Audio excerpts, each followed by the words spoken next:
अस्सलाम वालेकुम, welcome back to my YouTube channel. Friends, कैसे आप सब? उम्मीद करता हूँ सब दोस्त खैरियत से होंगे, ठीक होंगे, खुश होंगे। जहाँ रहें खुश रहें, हंसते मुस्कुराते रहें।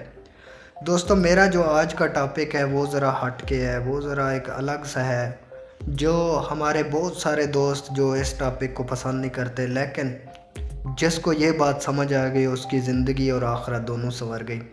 मेरे दो दोस्त हैं, प्रॉपर्टी डीलर हैं। एक की उम्र 40 साल है, एक की 45 साल है। तो मैंने दोनों से पूछा कि आपके नज़दीक कामयाबी क्या है? तो जो 40 साल के हैं हमारे भाई, उन्होंने कहा कि जी मेरी कामयाबी का राज ये है, जल्दी उठता हूँ और फील्ड में जाता हूँ। जो भी यहाँ पे सोसाइटीज़ बन रही हैं, ऑफिस हैं, सबके साथ विज़िट करता हूँ, सबके साथ रब्ता करता हूँ।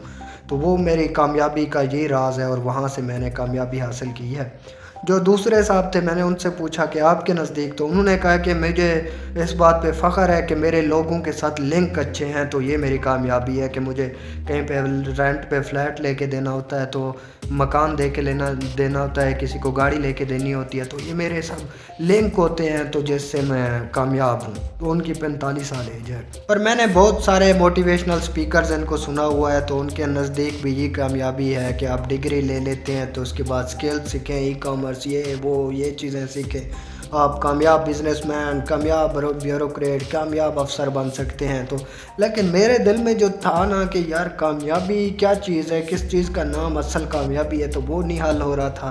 तो मेरा एक दोस्त है आलिम दीन, मैंने उससे पूछा कि आपके नज़दीक कामयाबी क्या है? तो उन्होंने कहा कि देखें जी, कामयाबी यहाँ पे दुनिया में लोग दो चीज़ों को कामयाबी समझते हैं। एक तो बंदा वो है कि जिसके पास हुक्मरानी आ जाए, वो इतना कामयाब हो जाए कि यही है हमारे नज़दीक। तो सबसे बड़ा यही है कि वो किसी मुल्क का प्रेसिडेंट या सदर बन जाए या वज़ीर आज़म बन जाए, तो ये उसके नज़दीक कामयाबी है। और दूसरा हमारे नज़दीक माल और दौलत, और जितना बंदा दौलतमंद हो जाए पूरी दुनिया में उसकी दौलत हो, तो वो बड़ा कामयाब है। तो देख, उसने फिर मिसाल दी। उसने कहा कि अगर कामयाबी ये दो चीज़ों का नाम कामयाबी होता तो देख लें कि फ़िरौन ने पूरी दुनिया पे हुकूमत की। वो इतना ज़ालिम, जाबिर और बहुत बड़ा हुक्मरान था, और आज इबरत का निशान बना पड़ा है। और उसकी जो लाश है वो क़यामत के दिन तक पड़ी रहेगी लोगों के लिए कि इबरत का समा है। दूसरा क़ारून था। क़ारून का देखें, उसको माल दौलत ख़जाने पे इतना मान था, और उसका ख़जाना कितना था कि ऊँटों पे उसके ख़जानों की चाबियाँ होती थी, तो उनका नाम निशान ही नहीं रहा, और वो इबरत का निशान बन गए। तो कामयाबी जो मेरे नज़दीक है ना, वो यही है कि आप अल्लाह के कितने नज़दीक हैं, आप कितना मुत्तकी हैं, परहेज़गार हैं, नेकोकार हैं, दुनिया में आपने आखिरत के लिए क्या कमाया है। तो आज जैसा कि आप सब ने खबर सुनी है कि परवेज़ मुशर्रफ साहब इस दुनिया से चले गए हैं, अल्लाह पाक उनकी मग़फ़िरत फ़रमाए। और इस मुल्क पे हाकिम हुए, यहाँ पे उन्होंने हाकिमियत की, यहाँ पे हुक्मरानी की, उनकी ताकत के उन्होंने 10 साल यहाँ पे एंजॉय किया, और उनकी ताकत का ज़माना था कि उन्होंने जो दिल में आया वो किया, तितर बितर किया। उनकी कुछ कामयाबियाँ भी हैं, जैसा कि 1979 में मक्के शरीफ में एक शख्स उठ के आया कि मैं इमाम मेहदी हूँ इस दौर का। तो उसने आके तो बैतुल्लाह शरीफ में वहाँ पे हमला कर दिया, वहाँ पे उसके हवारी। तो वहाँ से जो सऊदी गवर्नमेंट थी, उन्होंने पाकिस्तान को कहा कि हमें आप अपनी फ़ौज दें। तो वहाँ उस टाइम मुशर्रफ साहब मेजर थे, तो वो वहाँ से कमांडोज़ के लीड करते हुए कमांडोज़ को वहाँ पे गए, तो उन्होंने वहाँ पे जाके तो वो फ़तह किया। तो ये उनकी एक आखिरत के लिए कामयाबी है। रिटायरमेंट के बाद भी यहाँ पे उन्होंने अच्छी एक 65 की जंग लड़ी, 71 की लड़ी, उसके बाद कारगिल उनका बड़ा कारनामा था। वो तो एक सियासी तौर पे जो भी है वो तारीख़ का हिस्सा है कि वहाँ से कैसे नाकामी हुई है, वापस वहाँ से आए, तो वो तो एक तारीख़ का हिस्सा है। लेकिन रिटायरमेंट के बाद भी उन्होंने, हम सब ने देखा कि वो इंडिया के चैनल्स पे बैठ के तो वहाँ पे पाकिस्तान को वो हमेशा डिफेंड करते रहे। उनके बड़े मशहूर मारूफ वहाँ पे उन एक क्लिप्स चल रहे हैं कि जब वो कोई भी वहाँ पे इंडिया से कोई बात करता था, तो वो यही कहते थे कि मैं आपके मुल्क में अंदर घुस के तो वहाँ पे बैठा रहूँ, आपकी हदूद में वहाँ पे बैठा रहूँ।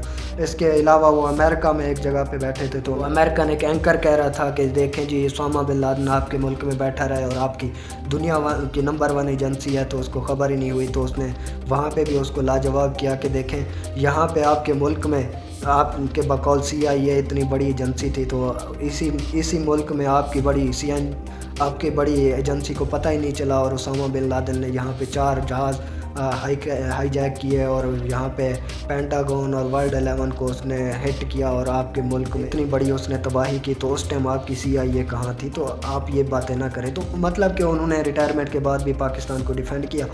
تو اقتدار جب ختم ہوا وہ یہاں سے اس کے بعد ان پہ مقدمات شروع ہوئے، جو اس کے جو سیاسی دوست تھے جن کو اس نے ریلیف دیا، یہ اس کا بہت بڑا جو اس ملک کے ساتھ ظلم ہے کہ اس نے ان چوروں کو، لٹیروں کو اس نے ریلیف دیا۔ پہلے ان کو باہر جانے دیا، پھر ان کو واپس آنے دیا، اور گزشتہ جو ان کا 10-15 سال کا دور تھا تو اس میں بھی ملک مزید نیچے گیا ہے۔ تو اس کے جب اقتدار کا دور ختم ہوا تو اس کے بعد جو اس پہ مقدمے شروع ہوئے، تو مقدمے یہاں تک کہ اس پہ جو ہے اس کو سزائے موت سنا دی گئی۔ تو اس پہ وہ کامیاب ہو گئے اس ملک سے باہر جانے میں، وہی فوج کی مہربانی جس کا وہ ذکر کرتے رہے کہ راحیل شریف صاحب کی مہربانی سے وہ دبئی چلے گئے۔ وہاں پہ بیٹھ کے بھی وہ ہمیشہ یہی کہتے رہے کہ مجھے اپنے ملک میں آنا ہے، اپنے لوگوں کے ساتھ رہنا ہے۔ تو وہ مقدمات کے ڈر سے وہاں سے نہیں آ سکے، اور آخر وہ آج اللہ کے پاس چلے گئے ہیں، اس دنیا سے چلے گئے ہیں۔ تو دیکھیں وہی جو میں کہنا چاہ رہا تھا کہ اقتدار جو ہے نا، جس کو ہم کامیابی سمجھ لیتے ہیں کہ یہی کامیابی ہے دنیا کی، آخرت کی، ہمارے نزدیک طاقت اور دولت، یہ دو چیزیں جو ہیں ہماری کامیابی ہیں۔ تو آج اسی ملک میں جہاں پہ مشرف صاحب نے زندگی گزاری اور طاقت کے 10 سال گزارے، اسی ملک کی آج سینٹ میں، اسی ملک میں ان کے لیے فاتحہ پڑھنے پہ بھی آج پابندی ہے۔ گزشتہ دن کل سینٹ میں ان کا جو دعا کے لیے کہا گیا، تو وہاں پہ سینیٹر مشتاق ہے جماعت اسلامی کا اور باقی لوگ جو وہ سب کھڑے ہو گئے کہ نہیں، اس ملک میں ان کے لیے مغفرت کی دعا بھی نہیں ہوگی۔ تو یہ ہے اقتدار، یہ دنیاوی اقتدار ہے، اس کے پیچھے نہیں جائیں۔ آخرت جو ہے نا مین وہی ہے کامیابی انسان کی۔ تو اللہ پاک ہمیں ان چیزوں سے سبق سیکھنے کی توفیق عطا فرمائے۔ اقتدار کا دن چلا جاتا ہے، یہ اقتدار آنی جانی چیزیں ہیں، اور موجودہ جو ہم پہ قابض ہیں، موجودہ جیسے لوگ ابھی ریٹائر ہوئے ہیں وہ بھی دبئی گئے ہیں، اور ابھی بھی ہم پہ حاکم ہیں جو لوگ طاقتور ہیں، وہ سمجھتے ہیں کہ دیکھیں جی ہمارا ہی ہمیشہ اقتدار رہنا ہے۔ تو یہ بڑی عبرتناک ہے، یہ بہت عبرتناک ہے۔ آج مشرف صاحب کے لیے کوئی دعا مانگنے کو راضی نہیں ہے، یہاں تک کہ یہاں پہ کھلے عام کہا جا رہا ہے کہ یہ دیکھیں اس کے لیے مغفرت کی دعا نہ کیجیے گا۔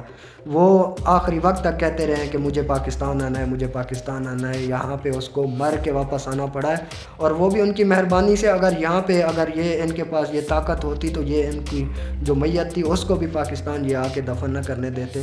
تو یہ اقتدار ہے، اس سے جو ہمارے ابھی ہم پہ قابض ہیں، اس سے آپ لوگ عبرت حاصل کریں۔ آپ کے بھی اقتدار کے دن، ایک کا تو ابھی ختم ہو گیا، وہ دبئی کی سڑکوں پہ سگنل پہ رول رہا ہے، تو دوسرے بھی یہاں پہ وہی اسی روش میں ہے کہ ہمارا اقتدار ہمیشہ رہے گا۔ تو اقتدار ہمیشہ اللہ پاک کا رہے گا، اللہ پاک کا نظام رہے گا، اللہ پاک ہی اس دنیا جہان کے مالک ہیں، وہی ہمیشہ رہنے والی ذات ہے، باقی سب کا اقتدار ختم ہو جاتا ہے۔ تو دیکھیں اصل کامیابی جو ہے وہ اللہ کی راہ میں ہے، اللہ پاک کی حاکمیت کو تسلیم کریں، اللہ پاک کی طرف آ جائیں، اللہ پاک کے ساتھ جڑ جائیں، تو یہ انسان کی کامیابی ہے۔ باقی یہ سب جو ہے یہ ایک دھوکہ ہے، یہ چند منٹ کا کھیل ہے۔ دیکھیں وقت کا پتہ ہی نہیں چلتا، وقت بہت سپیڈ سے جا رہا ہے۔ اللہ پاک ہدایت نصیب کرے۔ اگر ویڈیو اچھی لگے تو ویڈیو کو شیئر کر دیں، سبسکرائب کر دیں گے، بیل آئیکن کو دبا دیں تاکہ آنے والی ویڈیوز آپ کو مل سکے۔ ملتے ہیں نیکسٹ ویڈیو میں، تب تک اللہ حافظ۔